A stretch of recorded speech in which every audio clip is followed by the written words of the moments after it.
على آله وأصحابه أجمعين أما بعد فقد قال الله سبحانه وتعالى في القرآن الكريم بعد أعوذ بالله من الشيطان الرجيم بسم الله الرحمن الرحيم اليوم أكملت لكم دينكم وأتممت عليكم نعمتي ورضيت لكم الإسلام دينا صدق الله العلي العظيم وقال نبينا صلى الله عليه وسلم خذوا عني مناسككم فإني لا أدري لعلي لحج بعد حجتي هذه رواه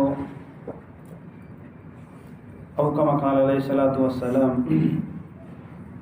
கண்ணியத்துக்குரிய மேலான பெரியோர்களே, சகோதரர்களே, தாய்மார்களே, சகோதரிகளே, ரப்புல் ஆலமீன் அல்லாஹ் சுப்ஹானஹு வ தஆலா எங்களுக்கு தந்த ஒரு மேலான ஒரு சந்தர்ப்பம், மேலான ஒரு பாக்கியம். ரப்புல் ஆலமீன் அவனுடைய மாளிகையில் அவனை பற்றி கொஞ்ச நேரம், அவனுடைய தீனை பற்றி கொஞ்ச நேரம் பேசுகிறதுக்கும் யாபகப்படுத்துறதுக்கும் ரப்புல் ஆலமீன் அல்லாஹ் சுப்ஹானஹு வ தஆலா எங்களுக்கு சந்தர்ப்பம் தந்திருக்கிறான். கண்ணியமான சகோதரர்களே, உலகத்தில் வாழுகின்ற நேரத்தில் ரப்புல் ஆலமீன் அல்லாஹ் சுப்ஹானஹு வ தஆலா எங்களோட உலகத்தில் நாங்கள் அதிகமாக அன்பு வைக்கக்கூடிய, உலகத்தில் வாழும்போது எங்களோட உயிரிலும் மேலாக அன்பு வைக்கிறதுக்கு ஒரு ஆள் இருக்குதுன்னு சொன்னால் அது எங்களோட ரசூலை கரீம் ஸல்லல்லாஹு அலைஹி வஸல்லம் மாத்திரம்தான். உலகத்தில் நாங்கள் நம்ம எல்லாரும் ஏதோ ஒரு அமைப்பில் யாரையாவது நாங்கள் அன்பு வச்சிருப்போம்.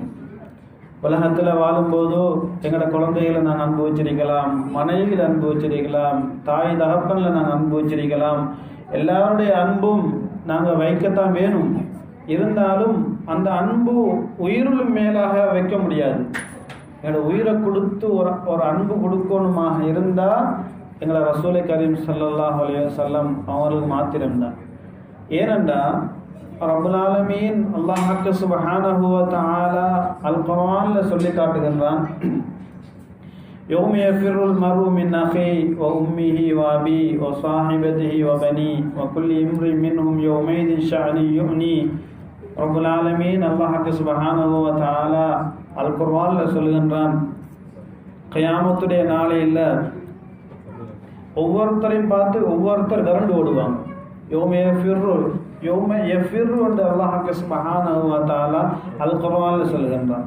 ஃபிர்ரண்டா விரண்டு ஓடுற, சாதாரண ஓடுறது அல்ல, விரண்டு ஓடுறது.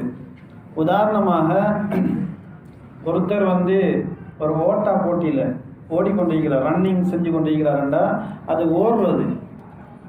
ஒருத்தரை நாய் விரட்டி வருகிறது.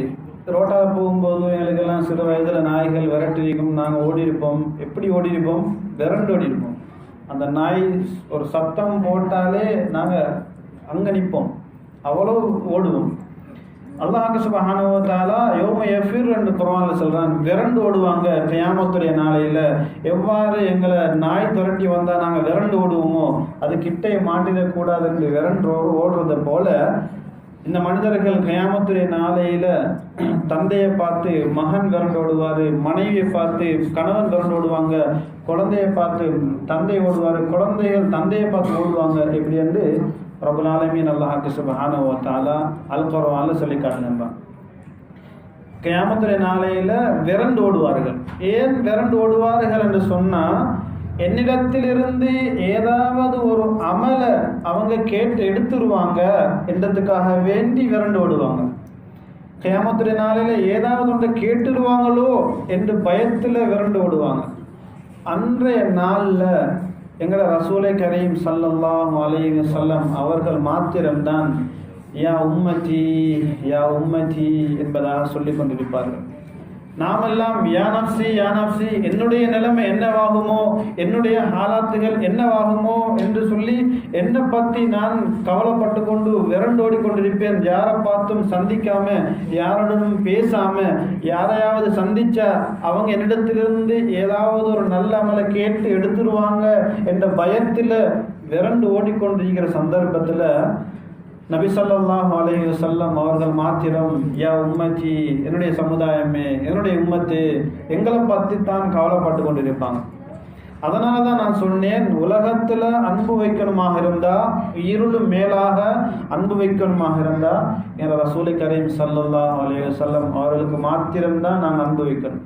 காரணம், அங்கு நாம் எல்லாரும் நபி ஆதம் அலைஹிஸ்ஸலாமில் இருந்து நபி ஈசா அலைஹிஸ்ஸலாம், கடைசி நபி ஈசா அலைஹிஸ்ஸலாம் வரும் வரைக்கும் உள்ள எல்லா நபிமார்களும் அல்லாஹ்வுக்கு முன்னால் போயிட்டு நிற்பதை பயப்படுவாங்க.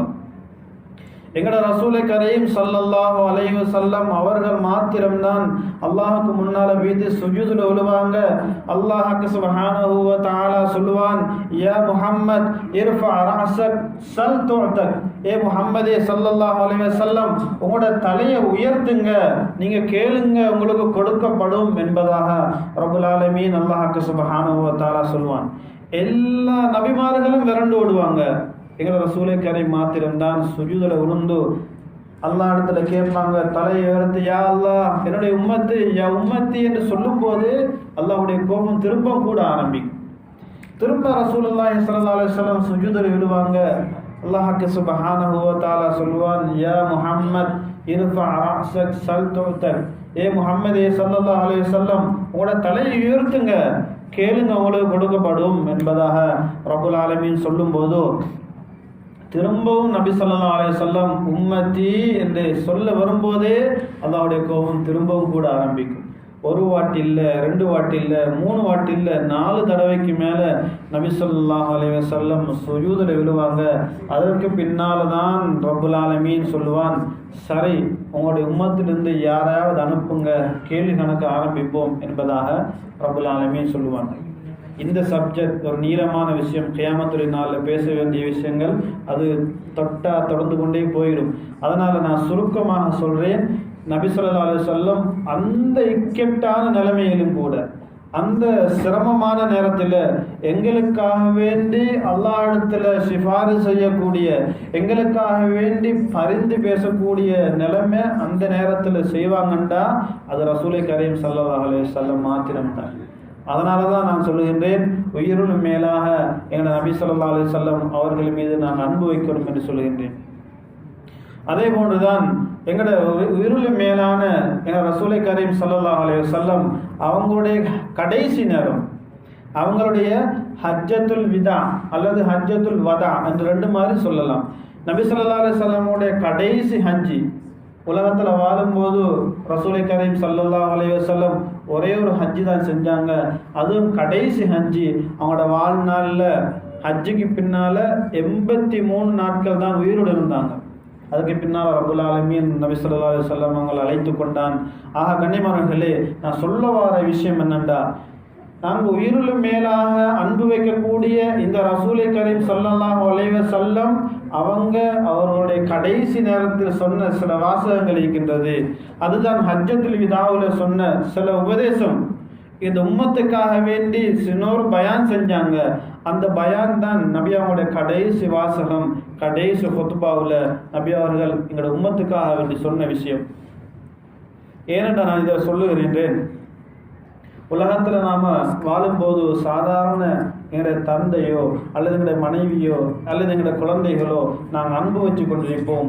அவங்களுடைய கடைசி நேரம் ஏதாவது ஒன்று சொன்னாங்களான்னு சொன்னால், ஏதாவது ஒரு விஷயத்தை செய்யுங்க என்று சொல்லிட்டு மௌத்தா போயிட்டாங்கன்னு வச்சுக்கோங்களேன், நாம் என்ன செய்வோம்? அவங்க கடைசி நேரம் மௌத்தாகும் போது இந்த விஷயத்தை சொன்னாங்க, அதனால் நாங்கள் எப்படியாவது கஷ்டப்பட்டு அவங்க சொன்ன அந்த விஷயத்தை நாங்கள் செய்கிறதுக்கு முயற்சி செய்வோம். ஆமாம் இல்லையா? ஏன் அவங்களுடைய கடைசி வசியத்தை சொல்லிட்டு போயிட்டாங்க, அதனால் எவ்வளவுத்துக்கு முடியுமோ அவ்வளவுக்கு நாங்கள் செய்கிறதுக்கு முயற்சி செய்வோம். யார்? உலகத்தில் சாதாரண அன்பு வச்சுக்கூடிய மனிதர்கள். ஆனால் எங்களோட ரசூலை கரீம் ஸல்லல்லாஹு அலைஹி வஸல்லம் உயிருக்கு மேலாக நாங்கள் அன்பு வைக்கக்கூடிய அந்த நபி ஸல்லல்லாஹு அலைஹி வஸல்லம் இந்த உம்மத்துக்காக வேண்டி கடைசி கொஞ்சம் நசீஹத்துகள் செஞ்சாங்க. அதை வாழ்நாளில் கடைப்பிடிச்சுக்கோங்க என்பதாக நபி ஸல்லல்லாஹு அலைஹி வஸல்லம் எங்களை பார்த்து சில விஷயங்களை சொன்னாங்க. அந்த நேரம் சஹாபாக்கள் கிட்டத்தட்ட 1,24,000க்கு மேற்பட்ட சஹாபாக்கள் அந்த ஹஜ்ஜத்துல் விதாவில் ஒன்று சேர்ந்திருந்தாங்க. அந்த நேரம் நபி ஸல்லல்லாஹு அலைஹி வஸல்லம் எங்களுக்கு எல்லோருக்கும் தெரியும், யோமுன் நஹர் அரஃபாவுடைய நாள் நபி ஸல்லல்லாஹு அலைஹி வஸல்லம் ஒரு குத்பா செய்கிறாங்க. இப்னு அப்பாஸ் ரலியல்லாஹு தஆலா அன்ஹு இந்த ஹதீஸை ரிவாயத் செய்கிறாங்க. خطب நபி ஸல்லல்லாஹு அலைஹி வஸல்லம் யோமுன் நஹர் فقال يا أيها الناس أي يوم هذا؟ قالوا يوم حرام. قال فأي بلد هذا؟ قالوا بلد حرام. قال فأي شهر هذا؟ قالوا شهر حرام. قال فإن دماءكم وأموالكم وأعراضكم عليكم حرام كحجة يومكم هذا في بلدكم هذا. ألا إن الله حرم عليكم دماءكم وأموالكم كحرمة يومكم هذا في بلدكم هذا في شهركم هذا. ألا هل بلغت؟ قالوا نعم. قال اللهم اشهد ثلاثا ويلكم أو ويحكم انظروا ولا ترجعوا بعدي كفارا يضرب بعضكم ركاب بعض என்பதாக நபி ஸல்லல்லாஹு அலைஹி வஸல்லம் கடைசி ஒரு நசீஹத்தாக எங்களுக்கு சொன்னாங்க. இந்த ஹதீஸ் ஒரு 3 விதமாக வருகின்றது. அதில் முதலாவது விதம்தான் நபி ஸல்லல்லாஹு அலைஹி வஸல்லம் மனிதர்களை பார்த்து யோமுன் நஹரில் ஹுத்பா செய்கிறாங்க. அந்த ஹுத்பாவில் இருந்து தான் வெள்ளிக்கிழமை ஜும்மா செய்கிறது கடமையாக ஆக்கப்பட்டுச்சு. நாங்கள் ஜும்மா ஹுத்பா செய்கிறோம். அது அந்த நபி ஸல்லல்லாஹு அலைஹி வஸல்லம் ஹஜ்ஜத்துல் விதாவில் கடைசி அந்த வெள்ளிக்கிழமை ஜும்மாவில் வச்சு செஞ்ச அந்த ஹுத்பாவில் இருந்து தான் கியாம நாள் வரும் வரைக்கும் ஜும்மாவுடைய ஹுத்பா நாங்கள் செஞ்சு கொண்டிருக்கிறோம். ஆக நபி ஸல்லல்லாஹு அலைஹி வஸல்லம் அன்ற நாளில் கஸ்வா என்று சொல்லக்கூடிய ஒரு ஒட்டகத்துக்கு மேலே நின்று மக்களை பார்த்து இந்த ஹுத்பாவை நிகழ்த்துறாங்க. சொன்னாங்க, ஏ மனிதர்களே, ஃபயாயுஹன்னாஸ், ஏ மனிதர்களே, ஐயோமின் ஹாதா, இது எந்த நாள் என்பதாக கேட்டாங்க. சொன்னாங்க சஹாபாக்கள், காலு யோமுன் ஹராமுன் யா ரசூலல்லாஹ், இந்த நாள் ஒரு சங்கையான ஒரு நாள் என்பதாக சொன்னாங்க. அரஃபாவுடைய நாள், துல்ஹஜ்ஜுடைய அரஃபாவுடைய துல்ஹஜ் ஆரம்பத்தில் நாங்கள் இந்த சிறப்புகளை பார்த்தோம். ஏன்னா துல்ஹஜ்ஜுடைய ஆரம்ப 10 உள்ள சிறப்புகள், அரஃபாவுடைய சிறப்புகள் எல்லாம் நாங்கள் சென்ற வாரங்களில் பயானுகளில் கடந்த மாதங்களில் நாங்கள் பார்த்துருந்தோம். ஆக அவர் சஹாபாக்களும் சொன்னாங்க, யா ரசூலல்லாஹ், இன்றைய நாள் ஒரு சங்கையான சிறப்பான ஒரு நாள் என்பதாக சொன்னாங்க. திரும்பவும் நபி அவங்க கேட்டாங்க, கால ஃபையு பலதின் ஹாதா, இது என்ன ஊர் தெரியுமா என்பதாக கேட்டாங்க. சொன்னாங்க, காலு பலதுன் ஹராமுன். சஹாபாக்கள் சொன்னாங்க, இது ஒரு சங்கையான ஒரு கண்ணியமான ஒரு மகத்துவமான ஒரு ஊர் என்பதாக சொன்னாங்க. திரும்பவும் கேட்டால் நபி அவங்க, கால ஃபையு ஷஹரின் ஹாதா, இது என்ன மாதம் தெரியுமா என்பதாக கேட்கும்போது சொன்னாங்க, காலு ஷஹருன் ஹராமுன், இது ஒரு சங்கையான ஒரு மாதம் என்பதாக சஹாபாக்கள் சொன்னாங்க. இந்த விஷயத்த 2-3 அறிவிப்புகள் வருகிறது. ஒரு அறிவிப்புல இப்படி வருகிறது, இன்னும் ஒரு அறிவிப்புல நபி அவங்க கேட்டாங்க சஹாபாக்களை பார்த்து, இன்றைய நாள் என்ன நாள் தெரியுமா என்பதாக கேட்குறாங்க. அப்போ சஹாபாக்களுக்கு தெரியும் இன்றைய நாள் என்ன நாள் என்று தெரிஞ்சிருந்தும் நபி ஸல்லல்லாஹு அலைஹி வஸல்லம் அவங்கள ஒரு கண்ணியப்படுத்தணும் என்பதற்காக வேண்டி சஹாபாக்கள் சொன்னாங்க, அல்லாஹு வ ரசூலுஹு ஆலம், அல்லாஹும் அவருடைய தூதரும் தான் அறிவார்கள், இன்றைய நாள் என்னன்றதை அறிவார்கள் என்று சொன்னாங்க. சஹாபாக்கள் நினச்சி கொண்டாங்க, நபி ஸல்லல்லாஹு அலைஹி வஸல்லம் கேட்டுட்டு இதுக்கு பின்னால் புதுசாக ஒரு பேர் வைக்க போகிறாங்களோ இந்த நாளுக்கு என்பதாக நினச்சி கொண்டாங்க. திரும்பவும் கேட்டாங்க நபி அவங்க, இது என்ன ஊர் தெரியுமா? இது என்ன ஊர்? எல்லாருக்கும் தெரியும், மக்கா வந்து தெரியும், எல்லாருக்கும் மக்கா என்று சொல்லக்கூடிய ஊர் தெரியும். அப்போ நபி அவங்க கேட்கும்போது நினச்சி கொண்டாங்க, நபி ஸல்லல்லாஹு அலைஹி வஸல்லம் புதுசாக இந்த ஊருக்கு வேற ஒரு பேரை சொல்ல போகிறாங்களோ என்பதாக நினச்சி கொண்டாங்க. அப்போ சொன்னாங்க, அல்லாஹு வ ரசூலுஹு ஆலம் என்பதாக சொன்னாங்க. திரும்பவும் கேட்டாங்க, இது என்ன மாதம் தெரியுமா? அல்லாஹு வ ரசூலுஹு ஆலம் என்பதாக சஹாபாக்கள் சொன்னாங்க. இது ஒரு முறையில் ரிவாயத்தில் வருகிறது. இப்படி ஏற்கனவே நான் சொன்ன மாதிரி இன்னும் ஒரு ரிவாயத்து வருகிறது. கடைசியாக சொன்ன விஷயம் எல்லாமே உண்டு தான். 3 ரிவாயத்திலையும் கடைசியாக சொன்ன விஷயம் எல்லாமே உண்டு. ஆரம்பத்தில் நபி அவங்க கேட்குற முறையும் சஹாபாக்கள் பதிலளித்த முறையும் கொஞ்சம் டிஃப்ரெண்ட்டாக வந்திருக்குது. அப்போ இது எல்லாத்தையும் கேட்டுட்டு நபியாக சொன்னாங்க, ஃபைன்ன எல்லாரும் வழங்கி கொள்ளுங்க, நிச்சயமாக ஃபைன்ன திமாவுக்கும், நிச்சயமாக உங்களுடைய இரத்தங்களும் வாம்பாலுக்கும் உங்களுடைய இரத்தம் என்று சொன்னால் உங்களுடைய உயிர்கள், உங்களுடைய ஆத்மாக்கள், வாம்பாலுக்கும் உங்களுடைய சொத்து செல்வங்கள், வாராதுக்கும் உங்களுடைய உடைமைகள், அலைக்கும் ஹராமும் உங்கள் எல்லாருக்கும் ஹராம் என்பதாக சொன்னான். இன்னொருத்தருடைய இரத்தம், இன்னொருத்தருடைய உடைமை, இன்னொருத்தருடைய சொத்து செல்வம் எனக்கு ஹராம் என்பதாக சொன்னான். எப்படி அவர்லேருந்து நான் எடுத்துக்கொள்வது, எப்படி சொல்ல வராங்கடா, நான் பின்னால் எல்லாம் அழகாக சொல்லி கொண்டு வரேன். நபியாவ சொன்னாங்க, அம்பாளுக்கும் அம்பாளுக்கும் வாராளுக்கும் அலைக்கும் ஹராமுன் ஹுர்மத்தி யோமிக்கும் ஹாதா. இந்த நாள், இன்று இருக்கக்கூடிய நாள் எவ்வாறு உங்களுக்கு சங்கையான ஒரு நாளோ, இன்றைய நாள் அரஃபாவுடைய நாள் நாம் ஒரு சங்கையான ஒரு நாளாக எடுத்துக்கிறது போல, இந்த துல்ஹஜ்ஜுடைய மாதத்தை ஒரு சங்கையான ஒரு மாதமாக எடுத்துக்கிறது போல, இன்றைய இந்த ஊரை மக்காவை ஒரு சங்கையான ஒரு ஊராக நாங்கள் கணக்கெடுத்துக்கிறது போல, இன்னும் ஒருத்தருடைய சொத்து செல்வம், இன்னொருத்தருடைய இரத்தம், இன்னொருத்தருடைய உடைமை எனக்கு ஹராம். எப்படி ஹராம்? இந்த மக்கா மதினா, அதே போல் இந்த நாள், இந்த அரஃபாவுடைய இந்த நாள் எவ்வாறு கண்ணியமான சங்கையானது போல் இருக்குதோ அதை போல் நீங்கள் நினச்சிக்கோங்க என்பதாக நபியாம சொன்னாங்க. அதை போல் உங்களுக்கும் நீங்கள் மற்றவர்களுடைய ஹுர்மத், அவருடைய சொத்து செல்வம், அவருடைய அம்பால் எல்லாம் உங்களுக்கு ஹராம் என்பதாக சொல்லிட்டு சொன்னாங்க. அலா அறிந்து கொள்ளுங்க, இன்னல்லாஹ் நிச்சயமாக அல்லாஹ் சுப்ஹானஹு வ தஆலா ஹர்ரம் அலைக்கும் திமாவுக்கும் வாம்பாலுக்கும் ஹுர்மத்தி யௌமிக்கும் ஹாதா. திரும்பவும் சொன்னாங்க, நல்லா விளங்கிக்கோங்க. ஒரு விஷயத்தை சொல்லிட்டு திரும்பவும் சொன்னாங்க, அலா நல்லா விளங்கிக்கோங்க, நிச்சயமாக உங்களுடைய சொத்து இன்னொருத்தருடைய சொத்து செல்வம், அவருடைய ரத்தம், அவருடைய உடைமையெல்லாம் உங்களுக்கு ஹராம். எதை போல இன்றைய நாள் எப்படி சங்கையாக இருக்குதோ அதை போல உங்களுக்கு சங்கையாக்கி கொள்ளுங்க அவருடைய சொத்து செல்வங்கள் என்பதாக சொன்னாங்க. திரும்பவும் நபி ஸல்லல்லாஹு அலைஹி வஸல்லம் சொன்னாங்க, இதெல்லாமே பேசிட்டு சொன்னாங்க, அலா அறிஞ்சுக்கோங்க. திரும்பவும் சொல்றாங்க, அலா அறிந்து கொள்ளுங்க, ஹல் பல்லக்து நான் உங்களுக்கு சொல்லிட்டேனா, நான் உங்களுக்கு எத்தி வச்சுட்டேனா என்பதாக கேட்குறாங்க. காலு சஹாபாக்கள் சொன்னாங்க, நாம் நீங்கள் சொன்னது விளங்கி. உதாரணமாக நாம் சொல்ல போனால், நாம் ஒரு விஷயத்த சொல்லிட்டு நல்லா விளங்கி, நல்லா உங்களுக்கு புரிஞ்சிச்சா நம்ம கேட்போமே, நல்லா புரிஞ்சிடுச்சா அப்படி கேட்குறத போல் சஹாபாக்கள் கேட்டாங்க, அல் பல்லக்து நான் உங்களுக்கு எல்லாம் சொல்லிட்டேனா, எத்தி வச்சுட்டேனா என்று சொல்லும்போது நாம் சஹாபாக்கள் எல்லாரும் ஆம் சொல்லாங்க. திரும்ப நபி ஸல்லல்லாஹு அலைஹி வஸல்லம் قال اللهم اشهد ثلاثا, இன்னொரு ரிவாயத்தில் வருது اللهم اشهد اللهم اشهد اللهم اشهد என்று நபி ஸல்லல்லாஹு அலைஹி வஸல்லம் உடைய ஆள்காட்டி விரலை வானத்தின் பக்கம் உயர்த்தி, அல்லாஹ்வே நீயே சாட்சி, நீயே சாட்சி, நீயே சாட்சி என்பதாக அல்லாஹ்வே சாட்சியாக ஆக்கினாங்க.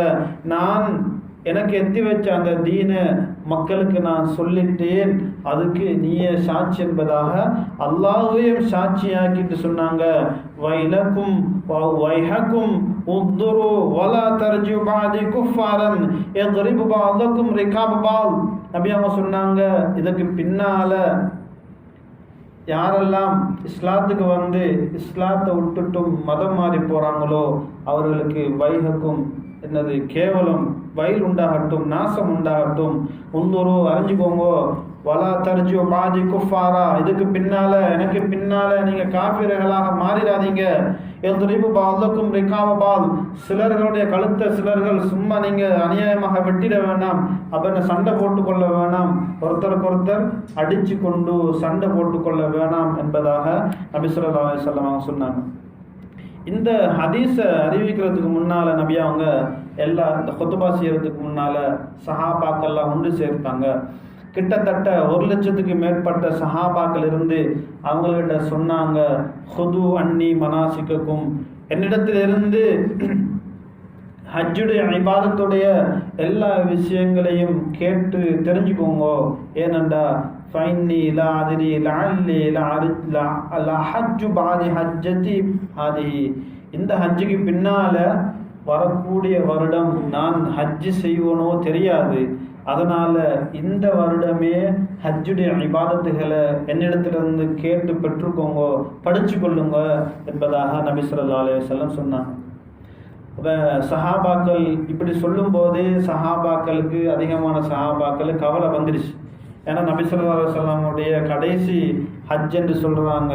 இதற்கு பின்னால் நபி ஸல்லல்லாஹு அலைஹி வஸல்லம் ஹஜ் செய்ய மாட்டாங்க என்று சொன்னாங்க. இதுதான் ஹஜ்ஜத்துல் விதா, கடைசி ஹஜ்ஜி என்பதாக, பிரியா விடை ஹஜ்ஜி என்பதாக சொன்னாங்க. அப்போ அதனால் சஹாபாக்களுக்கு எல்லாருக்கும் கவலை. இன்னொரு விதத்தில் சூரத்து நஸ்ர் இறங்கிச்சு. அந்த நஸ்ர் இறங்கினத்துடைய இதாஜா நஸ்ருல்லாஹ் அல் ஃபத்ஹ் நாம் ஓதுவோமே, அந்த சூரா இறங்கினதும் நபி ஸல்லல்லாஹு அலைஹி வஸல்லமுடைய கடைசி வஃபாத்துக்குரிய அடையாளம் என்பதாகவும் சஹாபாக்கள் அறிஞ்சு கொண்டாங்க. இவ்வாறு கடைசி கட்டம் என்பது சஹாபாக்களுக்கு விளங்குது.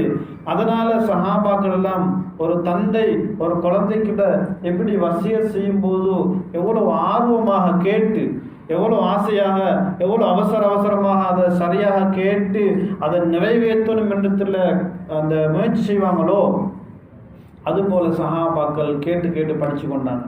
ஒரு உஸ்தாதிடத்தில் மாணவர்கள் கேட்டு படிப்பது போல சஹாபாக்கள் கேட்டு கேட்டு படிக்க ஆரம்பித்தாங்க. அப்போ அதில் நபி அவங்க கடைசியாக சொன்ன விஷயங்களில் தான் முதலாவது சொன்னாங்க, ஒரு 6-7 விஷயங்கள் சொன்னாங்க. சுருக்கமாக நான் சொல்லி முடிக்கிறேன், எல்லாத்தையும் சொல்லிக்கொண்டு ஒரு நேரம் போதாது, சுருக்கமாக நான் சொல்லுகிறேன். முதலாவது சொன்னாங்க அரபி, இதுக்கு பின்னால் அரபி, அஜமி, கருப்பர், வெள்ளையர் எந்த வேறுபாடும் கிடையாது, எல்லாரும் ஒரே ஒரு உம்மத்து தான் என்பதாக நபியாக சொன்னாங்க. எங்களுக்கு தெரியும், ஜாஹிலியத்துடைய காலம் என்று வர்ணிக்கக்கூடிய காலத்தில் அரபிகள்லையும் காட்டரபின்னு கொஞ்சம் பேர் இருப்பாங்க, கருப்பர்கள் ஹபஷிகளை கொஞ்சமாக வச்சுக்கொள்வாங்க, அடிமைகளை ஒரு வேறையாக வச்சுக்கொள்வாங்க, முதலாளிமார்கள் ஒரு அமைப்பில் இருப்பாங்க, அடிமையை ஒரு வேறையாக வச்சுக்கொள்வாங்க. இப்படியாக வித்தியாசமாக குலங்கள் கோத்திரங்கள் ஒன்றாக அப்படி வகைப்படுத்தி வச்சுக்கொள்வாங்க. நபி அவங்க சொன்னாங்க, இதுக்கு பின்னால் அரபி என்றோ அஜமி என்றோ கருப்பர் என்று வெள்ளையர் என்று பாகுபாடுகள் இதுக்கு பிறகு பார்க்க வேணாம் என்பதாக சொன்னாங்க. அடுத்து சொன்னாங்க, உங்களுடைய மனைவியர்களுக்கு கொண்ட ஒரு ஹக்கு இருக்குது, உங்களுடைய பெண்கள் உங்களோட வழக்கரம் யாரெல்லாம் சொந்தமாக்கி கொண்டீங்களோ அவர்களுக்குடைய ஹக்கு இருக்குது, அந்த ஹக்கை சரிவர நிறைவேற்றுங்க என்பதாக சொன்னாங்க. அவர்களுடைய உடை, அவர்களுடைய உணவு, தங்களுடைய வசதி எல்லாம் உங்களுக்கு பொறுப்பு என்பதாக சொன்னாங்க. அடுத்து சொன்னாங்க, மனைவியர்களுக்கு சில கடமைகள் இருக்கின்றது, கணவனுக்கு செய்ய வேண்டிய கடமைகள். அதில் உங்களுடைய கற்பை பாதுகாக்கிற விஷயம், கணவனுடைய அனுமதி இல்லாமல் யாரும் வீட்டுக்கு வரக்கூடாது என்ற விஷயங்கள், கணவன்மார்களுக்கு செய்ய வேண்டிய கடமையில் எந்த குறையும் செய்திட வேணாம் என்பதாக அதில் நபி ஸல்லல்லாஹு அலைஹி வஸல்லம் அவங்க பெண்களுக்கும் வசிய செஞ்சாங்க. திரும்பவும் சொன்னாங்க, அண்டை வீட்டார்கள், பக்கத்து வீட்டாருடைய ஹக்குகள், அயலாருடைய வீட்டை, எங்களுக்கு பக்கத்தில் வசிக்கக்கூடிய அண்டை அயலாருடைய வீட்டு விஷயத்தில் நபி ஸல்லல்லாஹு அலைஹி வஸல்லம் சொன்னாங்க. அதை பற்றி பேசிக்கொண்டே போனாங்க. சஹாபாக்கள் எண்ணினாங்க, நபி ஸல்லல்லாஹு அலைஹி வஸல்லம் நம்மளுடைய சொத்திலிருந்து பாதி சொத்தை பக்கத்து வீட்டாருக்கு எழுதி வைக்க சொல்லிடுவாங்களோ எந்த அளவுக்கு சஹாபாக்கள் நினச்சி கொண்டாங்க. நபி அவங்க அந்த அளவுக்கு சொல்லி கொண்டு போனாங்க. பக்கத்து வீட்டாருடைய விஷயத்தில் கவனமாக இருங்க, உங்களுக்கு பக்கத்து வீட்டாருடைய விஷயத்தில் ரொம்ப அவதானமாக இருங்க என்று சொல்லி கொண்டு போன விஷயத்தில் சஹாபாக்கள் நினைச்சாங்க பாதி சொத்தை கூட எழுதி வைக்க சொல்லிடுவாங்களோ எந்த அளவு பயந்தாங்க. அந்த அளவுக்கு அண்டை அயலாருடைய வீட்டில் அதை பற்றி பேசி கொண்டு இருந்தாங்க. இதில் சில ஹக்குகள் வருது. நபி அவங்க சொன்னாங்க, ஹுக்கூகுல் இபாத், ஹுக்கூகுல்லா, 2 இருக்குது. கியாமத்துடைய நாளையில் ஹுக்கூகுல்லா, அல்லாஹுக்கு செய்ய வேண்டிய கடமைகள் இருக்குது, அதில் ஏதாவது குறைகள் செஞ்சால் அல்லாஹ் மன்னிச்சு கொள்வான். ஹுக்கூகுல் இபாத் இருக்கு, அடியாருக்கு அடியார் செய்ய வேண்டிய கடமைகள் இருக்கின்றது, அந்த கடமையில் ஏதாவது ஒரு குறைகள் செய்வீங்கன்னு சொன்னால் அதை அந்த அடியார் மன்னிக்காத வரையில் அல்லாஹ் மன்னிக்க மாட்டான். அதனால தான் சொன்னாங்க, எவ்வளோ பெரிய நீங்கள் அமல் செஞ்சாலும், கோடிக்கணக்கில் சதகா செஞ்சாலும், எவ்வளோ பெரிய நல்ல அமல்கள் செஞ்சாலும், அடியாருக்கு செய்ய வேண்டிய கடமையில் ஏதாவது ஒரு குறை வைப்பீங்கள் என்று சொன்னால் கியாமத்துடைய நாளையில் ரப்புக்கு முன்னால் வந்து நிற்பார். யா அல்லாஹ், இவர் எனக்கு உலகத்தில் வாழும்போது இந்த குறையை செஞ்சார், எனக்கு இவர் கொடுமதி, அல்லது இவர் எனக்கு அவசியம் இல்லாமல் ஏசினார், எனக்கு அவசியம் இல்லாமல் இந்த விஷயத்தில் அநியாயம் செஞ்சார், அதனால் இந்த விஷயத்தில் தீர்ப்பு வழங்கு என்பதாக சொல்லுவார். ரப்பல் ஆலமீன் அவருடைய எல்லா அமல்களையும் அவருக்கு கொடுத்து இவரை சொர்க்கத்துக்கு அல்லாஹ் சுப்ஹானஹு வ தஆலா அனுப்புவான். இது இவ்வளோ ஏனென்றால் நபி அவங்க சொன்னாங்க, இந்த ஹுக்கூக்குல் இபாத், அடியாருக்கு செய்ய வேண்டிய கடமையில் எந்த குறையும் செய்ய வேணாம் என்பதாக நபி அவங்க சொல்லிக்கொண்டே வந்தாங்க. அதனால தான் சஹாபாக்கள் நினைச்சாங்க சொத்துல பாதி எழுத சொல்லிடுவாங்களோ என்று பயப்படுற அளவு இருந்துச்சு. அது மாத்திரம் இல்லை, நபி அவங்க சொன்னாங்க, எந்த அளவுன்னு சொன்னால், ஒரு சஹாபி வளமையாக சுபஹு தொழுகைக்கு பின்னால் நபி அவங்க எல்லா சஹாபாக்களோடையும் பேசுவாங்க. யாராவது கனவு கண்டா கனவுடைய பலனை சொல்லுவாங்க. சஹாபாக்கள் யார் வரல, ஏன் அவர் வரலன்னு கேட்பாங்க.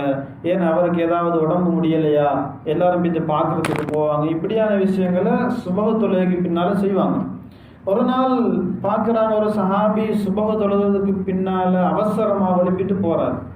அப்போ நபி அவங்க கேட்குறாங்க, நீங்கள் கொஞ்ச நாளாக சுபஹு தொழுது முடிச்சதோட அவசரமாக எழுப்பிட்டு வீட்டுக்கு போகிறீங்களே என்பதாக கேட்கும்போது சொன்னாங்க, யார சொல்லலாம், என்னுடைய வீட்டில் சின்ன சின்ன குழந்தைகள் இருக்குது, எனக்கு அதிகமான வருமானம் இல்லை, பிள்ளைகள் பசியோட பட்டினியோடு தான் வளமையாக இரவுல தூங்குவாங்க. ஏன்னாடா என்னோடய வீட்டுக்கு பக்கத்தில் ஒருத்தரோட வீடு இருக்குது, அவரோட வீட்டில் இருந்து ஒரு மரம் உண்டு, ஈச்ச மரம் உண்டு, என்னுடைய வீட்டு பக்கம் சாஞ்சிருக்குது. அவங்களுடைய மரத்திலிருந்து ஏதாவது ஒரு ஈச்சம் பழம் என்னுடைய வீட்டுக்கு அந்த நிலத்துக்குள்ள என்னுடைய நிலத்தில் விழுந்தா என்னுடைய குழந்தைகள் சில நேரங்களில் தூங்கி எழும்பிட்டு பசியோடு இருக்கிற குழந்தைகள் அதை புறக்கி சாப்பிட்டுருவாங்களோ என்ற பயத்தில் நான் ஒவ்வொரு நாளும் சுபஹு தொழுது முடிச்ச கையோட நேரத்தோடு எழுப்பி போகிறேன்.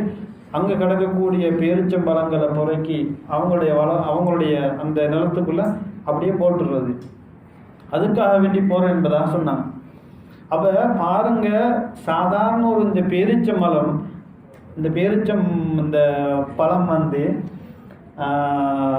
இந்த குழந்தைகள் சாப்பிட்டு அனுமதி இல்லாமல் இன்னொருத்தருடைய அந்த பேரிச்சம்பழத்தை என்னுடைய குழந்தைகள் சாப்பிட்டா அதன் மூலமாக உருவாகக்கூடிய இரத்தம், அதன் மூலமாக உருவாகக்கூடிய அந்த நடவடிக்கை எல்லாம் மாற்றமாகத்தான் வரும் என்பதனால சாப்பிட்றதுக்கும் வருமானம் இல்லை, பசியோடைய குழந்தைகள் பாவம் பார்க்காம அதை எடுத்து போடுறாருன்னு சொன்னால் எவ்வளோ பெரிய பக்குவமாக இருந்திருப்பாருன்னு பாருங்கள். இப்போ இந்த செய்தி அபூபக்கர் சித்திக் ரலியல்லாஹு தஆலா அவங்களுக்கு தெரிஞ்சு அபூபக்கர் சித்திக் ரலியல்லாஹு தஆலா என்ன செய்கிறாங்கண்டா, அந்த மரத்தை அப்படியே விலை பேசி வாங்கி இந்த சஹாபிக்கே கொடுத்துட்றாங்க, அந்த குழந்தைகள் சாப்பிடட்டும் என்பதற்காக வேண்டி. இப்போ பாருங்கள், இது ஒரு சாதாரண விஷயம், சஹாபாக்கள்ல இருந்து நாங்கள் படிப்பினை வரக்கூடிய சாதாரண விஷயம். எந்த அளவுக்கும் அண்டை அயலாருடைய வீட்டை பற்றி நபி அவங்க பேசிக்கொண்டே போனாங்க. அது மாத்திரமில்லை, திரும்பவும் சொன்னாங்க நபி ஸல்லல்லாஹு அலைஹி வஸல்லம் அவங்க அறியாமை காலத்தில் இருந்த அந்த அறியாமை காலம் ஜாகிலியா காலத்தில் பழி வாங்குற உணர்வு இருந்துச்சு. அந்த பழி வாங்குற உணர்வை இன்றையோடு நான் என்னுடைய காலுக்கு கீழால் போட்டு நான் புதைத்து விட்டேன் என்பதாக நபி அவங்க சொன்னாங்க. அது மாத்திரமில்லை, அறியாமை காலத்தில் இருந்த வட்டி கொடுக்குற வட்டி ஹராம், அந்த அறியாமை காலத்தில் இருந்த வட்டியையும் என்னுடைய காலுக்கு கீழால் நான் போட்டு புதைத்து விட்டேன் என்பதாக சொல்லிட்டு, முதலாவது வட்டி அப்துல் முத்தலிப் உடைய நபி ஸல்லல்லாஹு அலைஹி வஸல்லம் சாச்சா அப்துல் முத்தலிப் அவங்களுக்கு கொடுக்க வேண்டிய ஒரு கடன் ஒன்று இருந்துச்சு. அந்த கடனையும் நான் இல்லாமல் ஆக்கி விட்டேன். அது பெரிய ஹதீஸ் சுருக்கமாக நான் சொல்லிக்கொண்டு போகிறேன். அப்படி இல்லாமல் ஆக்கி விட்டேன் என்பதாக நபி அவங்க சொன்னாங்க. திரும்பவும் சொன்னாங்க, கடனுக்காக நாங்கள் யார்கிட்ட கடன் வாங்கியிருந்தால் அந்த கடனை இரவலாக ஏதாவது ஒரு பொருளை நாம் வாடகைக்கு எடுத்திருந்தால் அதை திரும்ப கொடுக்கிறது பொறுப்பு என்பதாக சொன்னாங்க. அல்லது கடனை யாராவது ஒருத்தர் வாங்கிட்டு இந்த கடனை நான் கொடுக்குறேன் என்று சொல்லி இன்னும் ஒருத்தர் அதை பொறுப்பேற்றால் அவரும் கடனாளி என்பதாக நபி அவங்க சொன்னாங்க. திரும்ப சொன்னாங்க, வாரிசு உரிமை இது. ஒவ்வொன்று நான் பெரிய விஷயம் நான் சுருக்கமாக சொல்கிறேன். வாரிசு உரிமையை பற்றி நபி அவங்க சொன்னாங்க, அதில் கவனமாக இருங்க. நாங்கள் மௌத்தானதுக்கு பின்னால் எங்களுடைய சொத்துகள் குழந்தைகளுக்கு அங்கே போகக்கூடிய அந்த வாரிசு உரிமையை பற்றி நபி அவங்க பேசிக்கொண்டிருந்தாங்க. அது மாத்திரமில்லை, நபி அவங்க சொன்னாங்க, இன்னும் ஒருத்தருடைய பாவத்தை இன்னும் ஒருத்தர் சுமக்க முடியாது. யார் யார் பாவம் செய்கிறாங்களோ அவருக்கே செய்து கொண்ட தீங்கு என்பதாக நபி அவங்க சொன்னாங்க. ஒரு தந்தை செய்த பாவத்தை மகன் சுமக்க முடியாது, மகன் செய்த பாவத்தை தந்தை சுமக்க முடியாது என்பதாக நபி அவங்க சொன்னாங்க. அது மாத்திரமில்லை, திரும்பவும் சொன்னாங்க, ஆட்சியாளர்களை பற்றி யார் ஆட்சியாளர்களாக வராங்களோ அவர்களுக்கு நீங்கள் கட்டுப்படுங்க என்பதாக சொன்னாங்க. எந்த அளவுக்குண்டா மூக்கு அறுக்கப்பட்ட ஹபஷியாக இருந்தாலும் அந்த காலத்தில் மூக்கு அறுக்கப்பட்டவங்களை ஒரு கேவலமாக பார்ப்பாங்க, ஹபஷியை இன்னும் கேவலமாக பார்ப்பாங்க. கருப்பர்கள், உதடு பெருசான கருப்பர்கள் எல்லாம் கணக்கெடுக்க மாட்டாங்க, அடிமைகளாக பார்ப்பாங்க. அப்படியாப்பட்ட ஒருத்தர் உங்களுக்கு அரசனாக வந்தாலும் அவரையும் நீங்கள் அவருடைய ஆட்சிக்கு நீங்கள் கட்டுப்படுங்க என்பதாக நபி அவங்க சொன்னாங்க. எங்களுக்கு தெரியும் பிலால் ரலியல்லாஹு தஆலா கருத்த ஹபஷி அடிமையாக இருந்தாங்க. பிலால் ரலியல்லாஹு தஆலா ஒரு சம்பவத்தை மாத்திரம் நாங்கள் சொல்லி முடிக்கின்றேன்.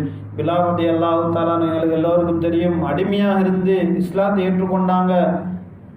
எந்த அளவுக்கு சொன்னால் பிலால் ரலியல்லாஹு தஆலா இஸ்லாத்தை விட்டுடுங்க என்பதாக அந்த எஜமான் அடித்தாங்க. இரவு பகலாக அடித்தாங்க.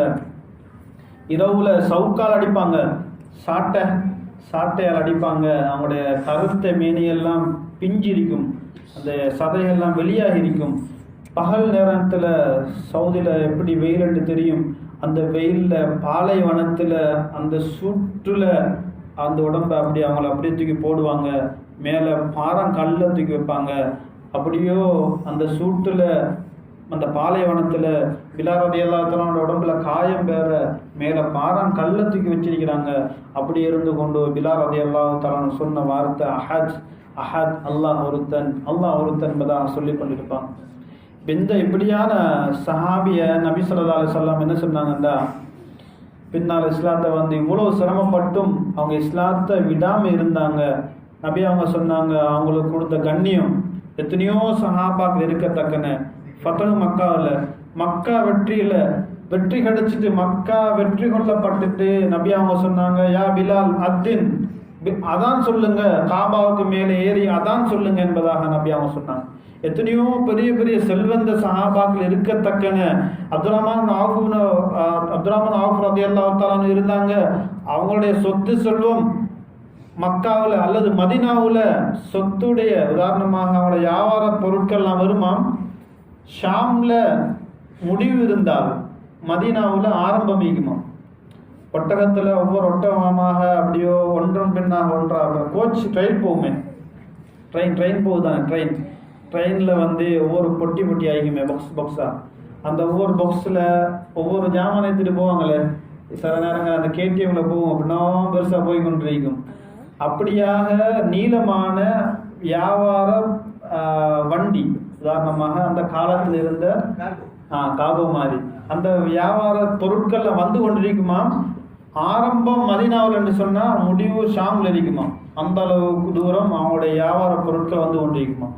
அவங்களுடைய ஹசானாவுடைய சாவியை சுமக்கிறதுக்கே தனி வாகனம் இருக்குமா. தனி வாகனத்தில் தான் அவங்களுடைய ஹசானாவுடைய சாவியை சுமந்து கொண்டு வருவாங்களாம். இப்படியாப்பட்ட பெரும் பெரும் சஹாபாக்கள் இருக்கத்தக்கன நபி அவங்க பிலால் ரலியல்லாஹு தஆலா அதான் சொல்ல சொன்னாங்க.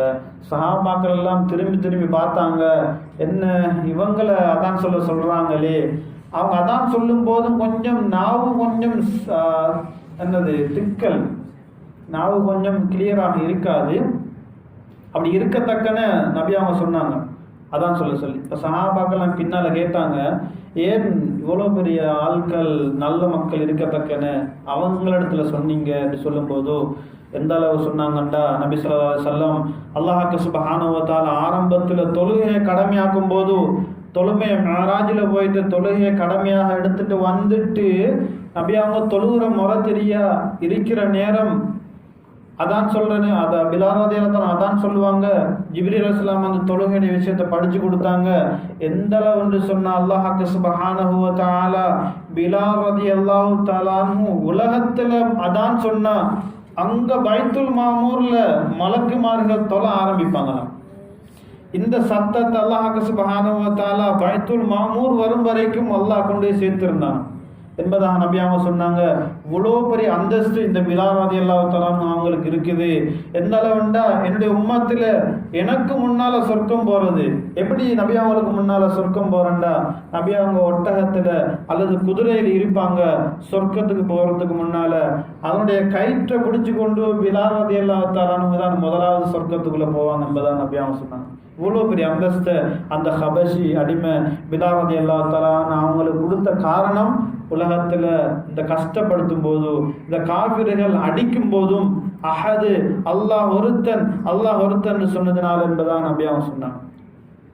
நபி அவங்க சொன்னாங்க, கியாமத்துடைய நாளையிலையும் அல்லாஹ் சுப்ஹானஹு வ தஆலா கேட்பானாம், யா பிலால், உலகத்தில் நீங்கள் வாழும்போது அஹது ஒரு வார்த்தை சொன்னீங்களே, அந்த வார்த்தையை நீங்கள் இப்போ கொஞ்சம் சொல்லுங்களேன்னு பார்ப்போம் என்று சொல்லும்போது பிலால் ரலியல்லாஹு தஆலா சொல்லுவாங்களாம், யா அல்லாஹ், இப்போ நான் சொன்ன என்னுடைய நாவிலிருந்து தான் அந்த வார்த்தை வரும். நீ திரும்பவும் என்னை உலகத்துக்கு அனுப்பி காபிர்களால் என்னை துன்புறுத்தல் செஞ்சு எனக்கு அடித்து அப்போதான் அதுக்கு பின்னால் எனக்கு அந்த வார்த்தைகள் வரும் என்பதாக பிலால் ரலியல்லாஹு தஆலா சொன்னாங்க. அப்போ நபி அவங்க சொன்னாங்க, இப்படியான ஹபஷி அடிமைகளாக இருந்தாலும் யார் ஆட்சிக்கு வந்தாலும் அவங்களுக்கு நீங்கள் கட்டுப்படணும் என்பதாக சொன்னாங்க. திரும்ப சொன்னாங்க, நான் உங்களுக்கு ஒன்று 2 விஷயத்தை விட்டுட்டு போகிறேன், அல் குர்ஆன் ஹதீஸ், அதை நீங்கள் பற்றி பிடிச்சு கொள்ளுங்க. அதை பற்றி பிடிச்சு கொண்டு அதை நீங்கள் பின்பற்றி வருவீங்களாக இருந்தால் எனக்கு பின்னால் நீங்கள் வழி தவற மாட்டீங்க என்பதாக நபி அவங்க சொன்னாங்க. அதுக்கு பிறகு சொன்னாங்க, தாக்கும் ரசூலு பல்லிகு அன்னி வலவ் ஆயா. அப்படியே சொன்னாங்க, என்னை பற்றி ஏதாவது ஒரு விஷயம் தெரிஞ்சாலும் நீங்கள் மக்களுக்கு எத்தி வைங்க. எந்த அளவு கண்டாவாமா ஆத்தாக்கும் ரசூல் ஃபசூது அல்லாஹ் குர்ஆன்ல சொல்கிறான், ரசூல் ஸல்லல்லாஹு அலைஹி வஸல்லம் எதை கொண்டு வந்தாங்களோ அதை எடுத்துக்கொள்ளுங்க. வமா நஹாக்கும் அன்ஹு ஃபன்தஹு, எதை ரசூலுல்லாஹி ஸல்லல்லாஹு அலைஹி வஸல்லம் அவங்க தடுத்தாங்களோ அதிலிருந்து நீங்களும் தடுத்து கொள்ளுங்க என்பதாக அல்லாஹ் சுப்ஹானஹு வ தஆலா அல் குர்ஆன் இறக்கினான். அது மாத்திரமில்லை, அன்றைய நாள் தான் அல்லாஹ் சுப்ஹானஹு வ தஆலா கடைசி ஆயத்தொன்று இறக்கினான், அல்யௌம அக்மல்து லக்கும் தீனக்கும் வ அத்மம்து அலைக்கும் நிஅமதி வ ரதீது லக்குமுல் இஸ்லாம தீனா. இன்றைய நாள் உங்களுக்கு தீன் பூர்த்தியாக்கப்பட்டுட்டு, வத்மம்து அலைக்கும் நிஅமதி, என்னுடைய நியமத்தை நான் உங்களுக்கு பூர்த்தியாக்கிட்டேன், வ ரதீது லக்குமுல் இஸ்லாம தீனா, இஸ்லாத்தை உங்களுக்கு ஒரு மார்க்கமாக நான் உங்களுக்கு பொருந்தி கொண்டேன் என்பதாக அல்லாஹ் சுப்ஹானஹு வ தஆலா கடைசி ஒரு ஆயத்தாக இறக்கியிருந்தான். கண்ணியமானங்களே, இப்படியான இது சம்பந்தப்பட்ட நிறைய விடயங்கள், ஒவ்வொரு தலைப்பு தான் சொன்னேன், ஒவ்வொன்றுக்கும் கீழால பெரும் விஷயங்களை நபி அவங்க உள்ளுக்கு வச்சுட்டு அதை சுருக்கமாக சொன்னாங்க. ஒவ்வொன்றும் பெரும் குடும்பத்துடைய விடயங்கள் பெரும் ஒரு பகுதி, அயலாருடைய வீட்டாருடைய அந்த கடமைகள் அது ஒரு பெரிய பகுதி. இப்படியா ஒவ்வொன்றையும் பற்றி அப்படியே அவங்க உள்ளுக்கு ஆழமாக சொல்லிட்டு கடைசி ஹஜ்ஜத்துல் வதாவில் எங்களுக்கு சொன்ன இந்த உம்மத்துக்கு சொன்ன ஒரு நசீகத்து தான் இது. அதனால் கண்ணியமானவர்களே, எங்களுக்கு இந்த நசீகத்திலிருந்து நாங்கள் நபி அவங்க கடைசி நேரம் சொன்னதை நாங்கள் ஒரு வேத வாக்காக, எங்களுக்கு ஒரு வசியத்தாக நாங்களும் அதை எடுத்துக்கொண்டு எங்களோட வாழ்க்கையில் அதை கொண்டு வரது நாங்கள் முயற்சி செய்வோம். வல்லநாயன் அல்லாஹ் சுப்ஹானஹு வ தஆலா இதெல்லாம் பேசணுமோ இதை கேட்டோமோ என்னுடைய வாழ்க்கையில் அமல் செய்கிற சந்தர்ப்பத்தையும் உங்களோட வாழ்க்கையில் அமல் செய்கிற சந்தர்ப்பத்தையும் வல்லநாயன் அல்லாஹ் சுப்ஹானஹு வ தஆலா நசீபாக் தந்தல்வானாக. வ ஆகிரு தாவானா அல்ஹம்துலில்லாஹி ரப்பில் ஆலமீன். அஸ்ஸலாமு அலைக்கும் வ ரஹ்மத்துல்லாஹி வ பரகாத்துஹு.